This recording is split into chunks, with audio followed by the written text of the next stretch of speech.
తాకట్లో ఉన్న మీ బంగారాన్ని విడిపించి ఆ రోజు ఆన్లైన్ రేటుకి కొంటాం. Sharma gold company. నమస్కారం, వెల్కమ్ టు సుమన్ టీవీ. నేను గీతాంజలి. ప్రస్తుతం మనతో పాటు ప్రముఖ ఆధ్యాత్మికవేత్త టీకేవి రాఘవన్ గురువు గారు ఉన్నారు. వారితో మాట్లాడదాం. గురుగారు నమస్కారం అండి. నమస్కారం. తులసి విశిష్టత గురించి చాలా మంది ప్రశ్న అడిగారండి. ప్రతి ఇంట్లో తులసి మొక్క చూస్తూ ఉంటాం. తులసి కోటలాగా కొంతమంది అలా పెట్టుకుని పూజిస్తూ ఉంటారు. అంటే ఇన్ని మొక్కలు ఉండగా తులసికి ఎందుకు అంత ప్రాధాన్యత? ఎలా పూజించాలి? విధి విధానాలు ఏమన్నా ఉన్నాయా? నాకు చిన్న నా డౌట్ ఉంది. ఇళ్లలో ఇన్ని పూజలు చేస్తున్నారు కదా, ఏవో కథలు చెప్తారు కదా, మరి ఇంతమంది పబ్లిషర్స్, ఇంతమంది స్పాన్సర్లు ఉండగా ఈ కథలకి మూలము ఏ పురాణంలో ఉంది? ఆ పురాణంలో ఆ ఒక్క భాగమైనా ప్రింట్ చేస్తే 10 మందికి ఉపయోగిస్తుంది కదా. చాలా బాగా తులసి గురించి కబుర్లు చెప్తారు తప్ప బ్రహ్మవైవర్త పురాణంలో తులసికి సంబంధించి 20 అధ్యాయాలు ఉన్నాయి. 20 తులసి కవచం, తులసి స్తోత్రం, ఇలా అని చెప్పి ఉన్నాయి. అది తీసుకొస్తే ఇప్పుడు అందరికీ తెలుస్తుంది. అది తులసి అనగానే మన వాళ్ళంతా దాంట్లో ఉన్న కథను కూడా మార్చి కృష్ణుడికి పురియురాలు, విష్ణుమూర్తికి పురియురాలు, ఆవిడ రూపమెత్తింది, ఈ సుత్తి కబుర్లు మొదలుపెట్టారు. ఇవన్నీ కాదండి. తులసి ఆవిర్భావం ఎలాగంటే, క్షీరసాగర మథనం జరుగుతుండగా ఈ పాల చుక్కలు ఉంటాయి కదా, ఎగిరెగిరి పడుతుంటాయి. అది కొన్ని గట్టు మీద పడ్డాయి. ఆ పాల చుక్కలు మామూలు పాలు కాదు, దాంట్లో లక్ష్మి వచ్చింది, ఇవన్నీ వచ్చాయి. అందుకని చుక్కలు కాస్త మొక్కలుగా ఎదిగాయి.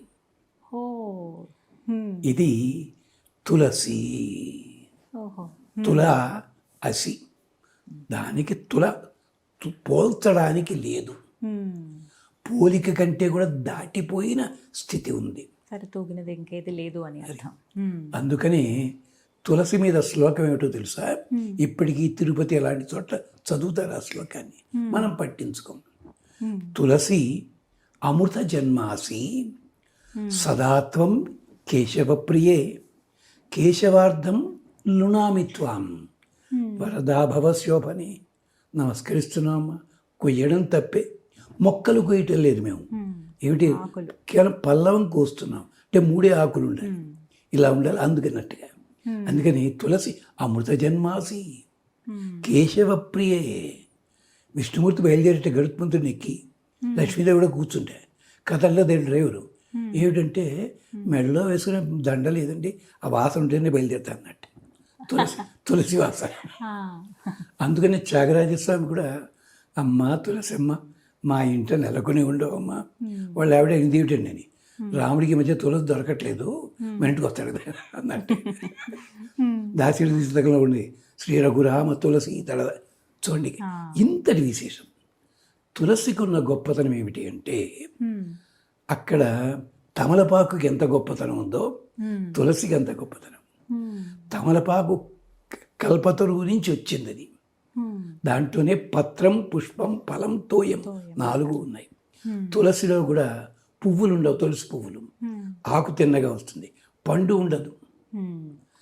తులసి మొక్క నీళ్లు పొయ్యలేదు మీరు 15 రోజులు, ఎండిపోతుంది.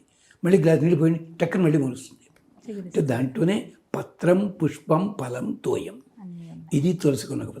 తులసి మహాపతివ్రత. ఆ కథలు ఉన్నాయని కథలు అంటలే, తప్పని నేను అంటలేదు. ఆ కథలు తరువాతి కాలంలో వేరే కారణం చేస్తే అవి చదువుకోండి, పర్వాలేదు. తులసి గురించి ఎవరికి తెలియంది మాట్లాడుతున్నాం. ఈ తులసికి ఉన్న గొప్పతనం ఏమిటి అంటే, ఇంకోటి, కృష్ణ తులాభారంలో చూశారు కదమ్మా, అంతటి బరువు వేద్దామని లేకపోతే ఓ తులసి దళం పట్టుకొచ్చి వేసింది అమ్మవారు. టక్కన తూగాడు.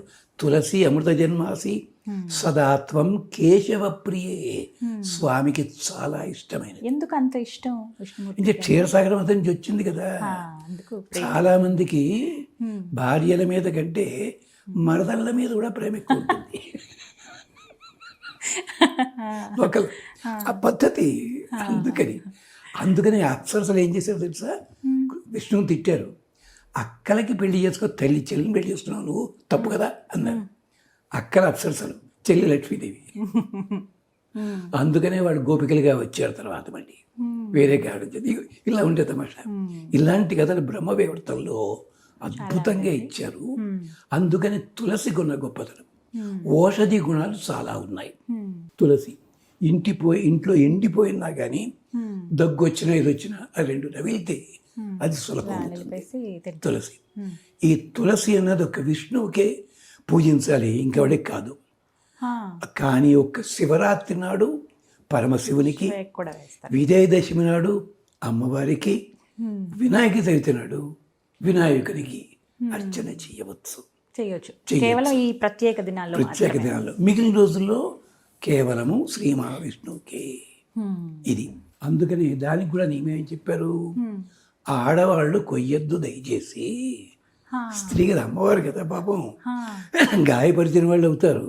అందుకని పూర్వకాలంలో మగవాళ్లే తులసి కొసట్టి పెట్టేవారు. అలాగే పూజ చేయటం కూడా మగవారే చేసేవారు. వీళ్ళు చేయొచ్చు, తప్పులేదు. కొయ్యడం మాత్రము మగవాళ్లే కొయ్యాలి. ఇప్పటికీ గోదావరి జిల్లా అక్కడ బొబ్బిలాంటి ప్రాంతాలంతా కూడా అదే చేస్తారు. ఆడవాళ్ళు కొయ్యరు, దండలు కడతా, ఇదంతా ఉంటుంది. అంచేత తులసికి ఉన్న గౌరవం అలాంటిది. అంటే తులసి మహాపతివ్రత అని కథలున్నాయి. తులసి ఆరాధన వల్ల ఇంట్లో కష్టాలన్నీ పోతాయి, ధనప్రాప్తి జరుగుతుంది, ఇంకా అన్నీ ఉన్నాయి. మేము సాఫ్ట్వేర్ కదండి, ఉద్యోగాలు పూజలు మేము చేసుకోలేము, మాకు టైం లేదు అంటారు చాలామంది. అలాంటి వాళ్ళకు షార్ట్ కట్ ఈనాడు చెప్పాడు వ్యాసుడు. నాయన, స్నానం చేస్తావు కదా, బుట్టు పెట్టుకుంటావు కదా, వెళ్ళొక చిన్న ప్రమిద తులసి కోట దగ్గర వెలిగించు. వెలిగిస్తే అది తులసి వనస్పతి, సూర్యుడికి అవుతుంది.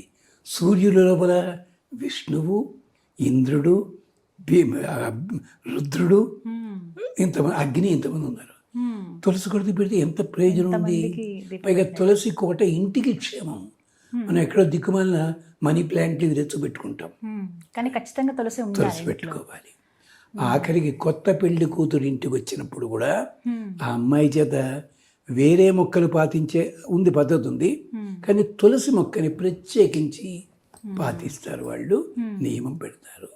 ఇది తులసికున్న గొప్పతనము. తులసి సాటి లేదు, తూచలేము. ఆయుర్వేదంలో తులసికున్న ఆయుర్వేద విశేషాలు చాలా గొప్పగా చెప్పారు.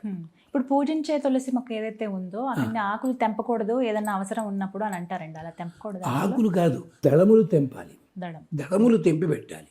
మనమేమిటి, ఒక్క గులాబీ పూతోటి అష్టోత్తరం కంప్లీట్ చేస్తాం, రేకులు పీకేసి.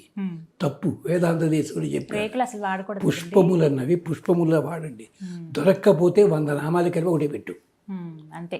అది పద్ధతి, అంతే తప్ప పీకినట్టయితే అనుభవించదగిన భార్యాభర్తలు విడగొట్టిన పాపానికి పోతావు నువ్వు చెప్పారు. పద్మపురాణంలో శ్లోకం అది.